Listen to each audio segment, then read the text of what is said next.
and tribute for the late former Prime Minister of Barbados, Professor the Right Honorable Owen Seymour Arthur. Up next on CaribNation.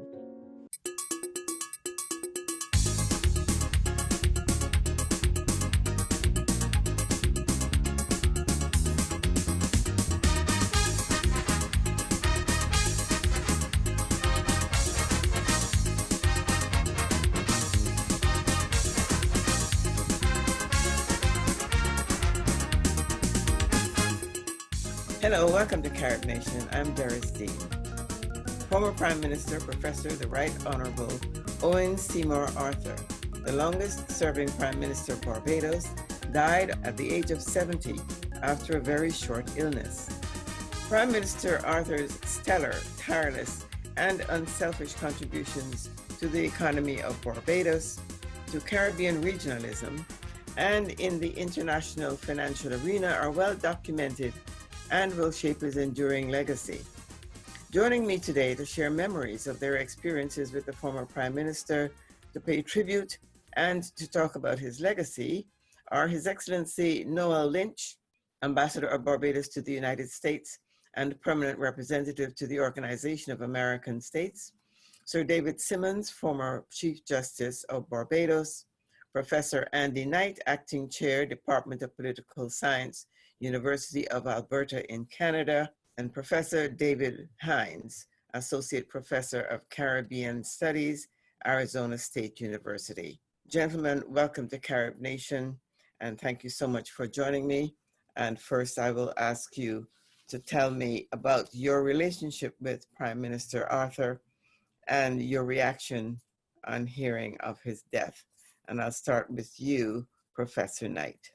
So he was not necessarily your typical politician in Barbados. You know, most politicians, forgive me for saying this, Dr. David, but Sir David, but most politicians tended to be from law, and here was a politician who was steeped in economics, who understood how the economy worked, how the global economy worked. I think that made him a little different from some of the other political leaders in the region, many of whom had focused primarily on law, and it gave him a unique perspective on governance. I think he's did a great service in terms of his knowledge of the economy and dismantling price controls and reforming state monopolies in Barbados, and also creating a virtual marketplace for the establishment of Fair Trading Commission, his work in telecommunications reform, which I think was ahead of his time in some ways, and the creation of a new competition policy in the region. All of this, I think, is linked directly to his ability to advance small market states, small island developing states on the global level.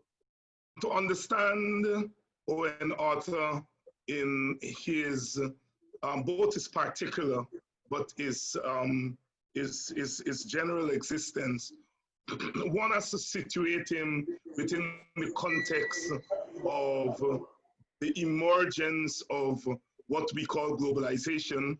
What Professor Rex Nettleford said was only a new designation for an old obscenity. One has to understand Owen Arthur within the context of the rise of structural adjustment and globalization, and that Caribbean leaders were called upon to respond to that. All the leaders, the immediate colonial leaders, had to respond to a Caribbean within the context of the Cold War. And so to understand them, you have to begin there. To understand Arthur, you have to understand the challenges of the Caribbean within the context of the post-Cold War era, or what we call the globalization.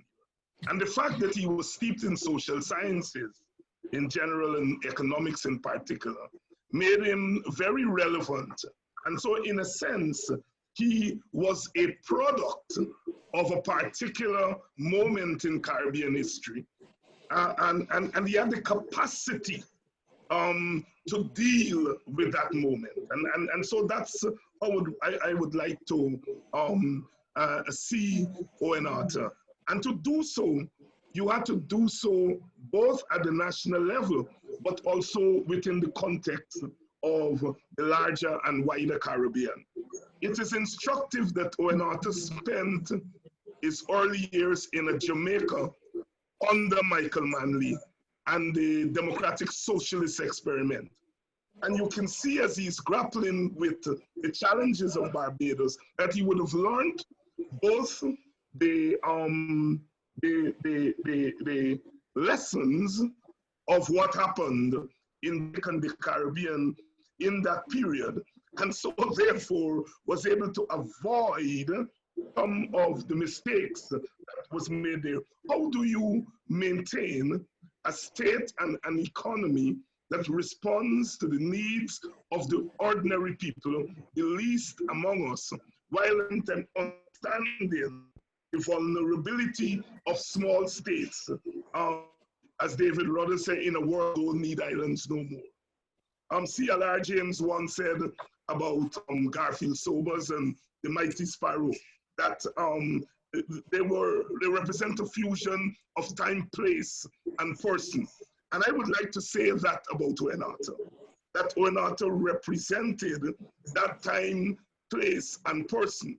And perhaps the reason that the Caribbean did not recognize, and perhaps today still doesn't recognize his singular importance, is that he is he's part of a region, a small region, that has really produced so many giants, right? Whether in the era of sports or academics or leadership or culture. And so therefore one has to search a little bit to find Owen Arthur, but he's there. When many of my generation expected in the post-Cold War era that a Kenny Anthony or Ralph Gonzalez, with all due respect to them, that they were going to lead this new renaissance in the Caribbean. Out came this almost obscure person who we would later find out is from the countryside in Barbados, who in effect would stamp his authority on that era. We ought to give thanks if there were not an Owen Arthur, there would be no big strides in the Caribbean single market and economy. That today, labor can move, well, categories of labor can move from one place to the other unhindered. That Owen Arthur himself ought to be credited with moving the Caribbean further down that road. And he did so without flair. He did so without what we may call the charisma. Remember, we in the Caribbean are accustomed to the charismatic leader who, when he or she speaks, brings people almost like in a godlike fashion. Owen Arthur did not possess that traditional charisma, but what he did is that he introduced a new kind of charisma into the Caribbean, a quiet efficiency, a commitment to the poor and the powerless, and an understanding that Barbados is not an island in a real sense, but is part of something wider than itself. And I really do think to understand Owen Arthur, we have to place him within that large and wider context. Thank you, David. Ambassador Lynch, in the party, Prime Minister Owen Arthur was a mentor and a leader to any people, and I think our current Prime Minister, the Honorable Mia Amora Motley, will tell you that she has learned a lot from him and owes a lot to him. Talk a little bit about his role in the political arena as a mentor, as a guide for young people coming up, and what his philosophy was for them. As a leader and as a mentor, Owen Arthur always looked out for young people. He was a fierce and supportive champion of regional integration in the region, obviously, but he championed the development of young people. And he spent much of his political career spurring on, encouraging them to the highest level of achievement. Owen believed, for example, and I don't know if he ever shared this with a lot of people, but Owen Arthur believed strongly in women's rights and women's leadership in an equally ferocious manner as he did on the concepts of regional integration. And he believed that women's rights were human rights. And his ability to identify female leadership. I mean, if you ever saw him with Billy Miller and with me and Motley, you could tell that Owen understood why a group that would have been suppressed in the past needed an opportunity to move forward now. So he mentored young people and he encouraged female leadership. And I believe that he did all in his power to promote female leadership. And that may be one of the reasons why Barbados is today enjoying the enlightened, successful leadership of its first female prime minister. I honestly think that if you met Owen, anywhere, you would never have thought, as Sir David has said, that Owen Arthur was the prime minister of Barbados, because he was as comfortable in the corner shop as he was in the corridors of Parliament or in the cabinet. But Owen Arthur championed people, encouraged people to read, encouraged people to be prepared at all times. He was a man who understood that this was not about this was not about us small Barbados, 166 square miles. I believe as a development economist, Owen understood that he had this vision, and he was the architect of the Caribbean single economy, because he fiercely defended this principle as one way to fuel the economic development of CARICOM states. And this was a one way to move away from the dependence on large states to the interdependence of small states, expanding and creating markets, closing gaps that only understand the understanding of the shared culture that we have all lived, and novel partnerships can produce. So Owen always encouraged all of us to not think of Barbados. Don't think of the 166 square miles. Clarity of thought, sense of purpose, expected outcomes. That was his mantra. He talked about this all of the time. You know, what were you doing? What were you intending to do that would put us in a better place as it related to the progress of our people? And I believe one other thing, I think spending the time that he did in Jamaica, and I agree 100% with Professor Hines on this. I think spending his time in Jamaica, not only just under Michael Manley and under the Michael Manley administration, but dealing with the ordinary people in Jamaica. Omar Davies describes Owen Arthur as a Jamaican who happened just to be born in Barbados. He said that Omar Davies, the former Minister of Finance of Jamaica, he said Owen was a Jamaican who just happened to be born in Barbados, because he believed that Owen Arthur defended cultural elements that made us understand, that created the patriotism that Jamaicans live, was what he talked about all the time. Anytime I was in his presence, he talked about his experiences in Jamaica and the platform that it left for him to understand not only just integration, but how small countries could develop, came out of his Jamaica experience. And he always told us, all of us, all about that. And I believe that, he even speaking just recently about the Jamaica IMF program. You know, Jamaica has been celebrated and touted as a country that has done very, very well in an IMF program. When Arthur was saying that, that he was still concerned about elements of the program not lifting as many people out of poverty as he believed that it should have. That was the kind of thing that Owen Arthur talked about. Owen Arthur wasn't interested in what you talked about, how much it meant to the middle class, but he wanted you to dig deeper and look deeper. And he believed a lot, finally, in being humble.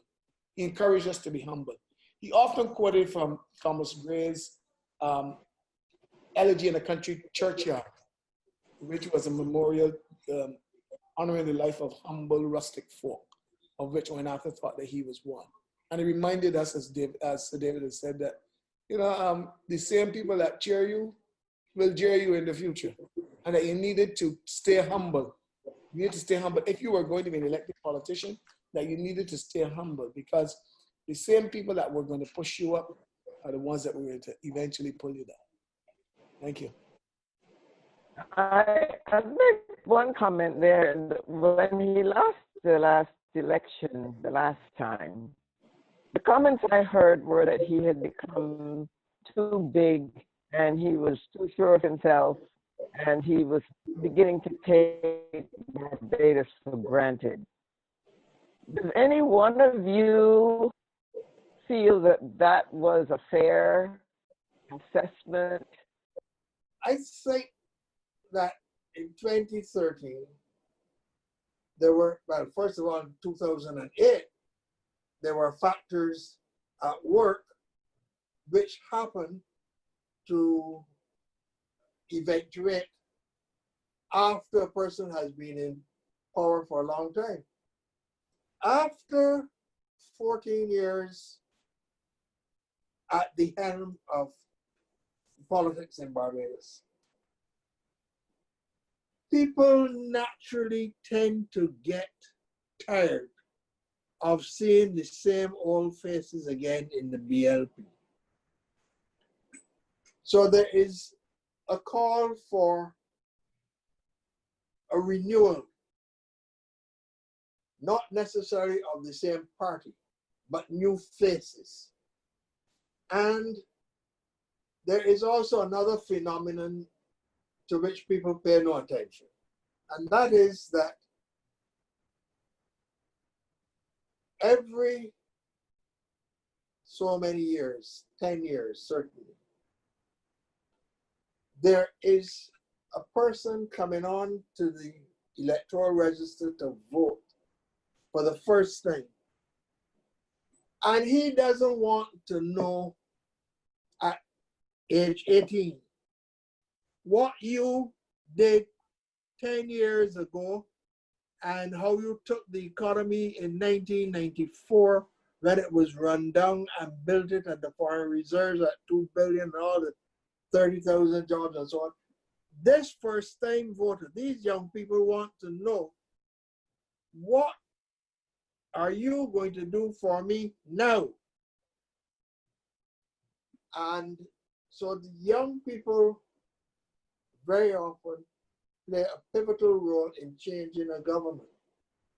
And I think that those two phenomena operated in 2008, and more than likely by having lost again, he made himself vulnerable. And he was promoting the virtues of privatization in 2013. And I don't believe that the public of Barbados sufficiently understood what was involved in privatization so that it was easy for the Democratic Labour Party to distort his views on privatization and have all kinds of slogans and whatever. That resonated with the people. But he had his two defeats, and I thought that that was time for him to get out of politics and do his writings and lecturing at university and so on. Make a contribution there. We're going to wrap up at this point. I'm going to ask Professor Knight to expand a little bit more on how you think Minister Arthur's legacy, what the picture looks like. That's an important subject, because I think we don't do enough in terms of remembering the legacies of great leaders in the Caribbean region. And I think this is a time that we do something about this. My sense is that he's going to be remembered not just simply as a great Barbadian, which he was. Jamaicans obviously want to claim him as their own as well. He was a great Jamaican in that sense, but he was a true Caribbean man. And I think his living in Jamaica, he was married first in Jamaica, his living in Barbados, his understanding of how the Caribbean as a region individual islands cannot survive on their own. They have to survive in collaboration with each other in the region. His understanding of that, I think, and his understanding of regional integration will be one of the things that will be part of his legacy.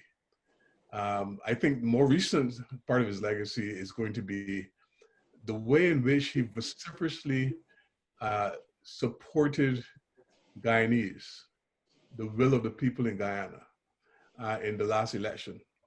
You recall that there was an election on March the 2nd, and it took over 100 days before finally President Granger stepped down and allowed the winner of the election to thrive.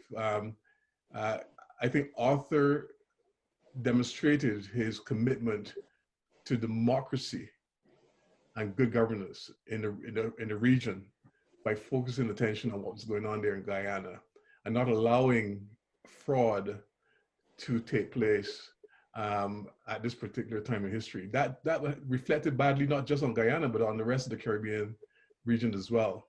So his vociferous attempts at the head of the Commonwealth election monitoring team to protect the will of the people of Guyana, to protect the election results against possible fraud, I think is one of the legacies that will be, I think, remembered for a very long time. I know Guyanese will remember him for that for a very long time. His attempts to save Liat, which I'm sure Ambassador Lynch can talk more about. His attempts to save Liat, his understanding that you need to have a regional transportation mechanism in order to be able to preserve the integration of the region, I think is another legacy that will be definitely looked at. He wasn't successful in saving Liat, but I think his attempts to save Liat is important. And I think his final legacy that I would like to see preserved is his commitment to mentoring younger people. And I know this from the way he mentored me as an individual, from a distance sometimes, but me as an individual. I have a great story about my nephew, who is now an Olympic diver. And when he was like 9 or 10 years old, he was having to make a decision about which country he's going to dive for. And my sister was Barbadian, of course, wanted him to dive for Barbados. Her husband, who's Jamaican, wanted him to dive for Jamaica. And I still have this picture right now of Owen and young Yona Night Wisdom, who is the diver, on the beach in Barbados having a chat about this. And I think Owen respected Yona's decision to dive for Jamaica because he himself knew that the Caribbean is all one, and of course Yona's decision was based on the fact that he wanted to be on the same team as Usain Bolt. So I mean, how can you argue with that one, right? So so he understood why he wanted to do that, but it just shows the nature of the man. He was not just simply a great Barbadian individual. He was also a great Caribbean individual. I like to see his legacy sort of be remembered around that theme of being a leader for the region, not just simply Barbados. So I leave it there. Thank you. As a Guyanese, Professor David Hines, I will ask you, do you want to comment on Professor Knight's analysis of Owen Arthur's role in the Guyanese elections? Well, obviously, I don't share Professor Knight's sentiments on the role played there, but history will deal with that in the years to come. But I would like to remember Owen Arthur, of course, as I said, as a regionalist. But I think in terms of Barbados, Owen Arthur remembered as the leader that extended the life of welfare state as far as it could go. Now, I always like to say that the rest of the Caribbean tried with a little socialism here and all that kind of stuff. But and the objective always was to show that the state plays a role in terms of lifting the working people and lifting the society, what we call the welfare state. But Barbados has always quietly kept that welfare state going when he died in other regions of the Caribbean without much ideological flair. And I think Owen Arthur extended that welfare state as far as it could go. And this is coming not from a left-wing ideologue. So there must be something about him and his perspective of the world that was unique, that he could do that. And I think Barbadians, of course, would some time to recognize that moment in history, as Sir David said, that perhaps for all his genius, he made some mistakes, and that mistakes was not recognizing that by 2008, a new generation was coming into being. And that political person, you needed to replenish your stocks. One ought not to define and understand an icon by his acts of omissions or his misstep, but to recognize him or her for their fundamental contributions at a moment when the country, the region were in crisis, and they stepped up and they were able to pull the region and pull their country out of that crisis and to leave something for the next generation of leaders to move on. And I think Owen Arthur played that role, coming out of the Cold War and facing this global avalanche that we're calling globalization. And it's the way in which it suppressed small countries and the poor people. It meant that some generation, some cadre of leaders had to step forward to take control. And I think Owen Arthur did that in a most sterling way, and he must be remembered for that contribution. Thank you. Sir David. Owen Arthur was a legend in his lifetime.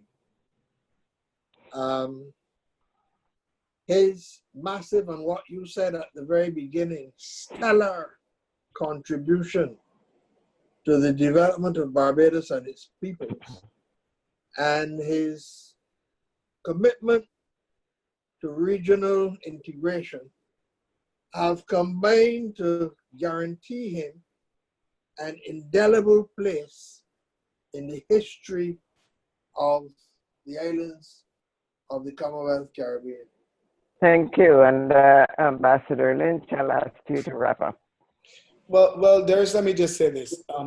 Obviously, like most of the other participants, he'll be remembered as a great Caribbean man, and his contribution, the contribution that he made to the Caribbean, and particularly even globally, in terms of positioning small states and making small people's voices heard, small states' voices heard, and emboldening small people to understand that the world was their oyster and that you could achieve, that size didn't determine your depth and breadth of achievement. That is true.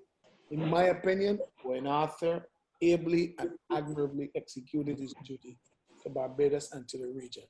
And may he rest in peace. Thank you.